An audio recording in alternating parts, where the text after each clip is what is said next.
The signs of Matthew chapter 24 are finally explained.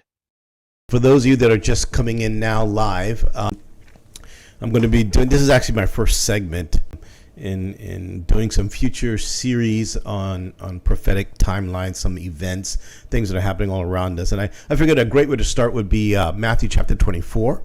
And specifically, I'm going to talk about this area about this generation shall not. So I figured, Matthew 24 is pretty comprehensive. It's pretty long.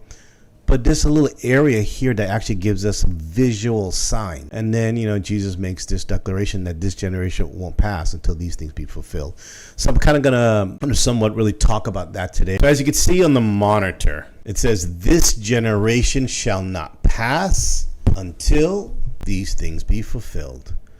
So when we take a look at the scriptures in Matthew chapter 24, let me just take us there real quick. So when we go to verse 3, it says, and he sat on the Mount of Olives, and the disciples came to him privately, saying, tell us, when shall these things be? And what shall be the sign of thy coming and the end of the world?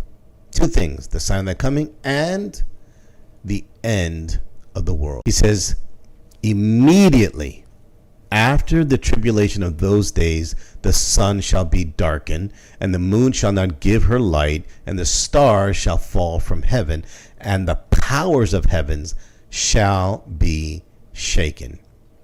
So these are the signs Jesus spoke about that we should look for prior to the Son of Man coming in the clouds of heaven. Now it says in Matthew chapter 24, verse 29, it says, immediately after the tribulation of those days shall the sun be darkened. What's going to happen? Has this ever been recorded in history? Has this ever been recorded in history? Because one of the things that Jesus said is, when it comes to pass, and it comes to pass, ye shall believe. Okay? Truth Provided Remnant. Subscribe, like, and share.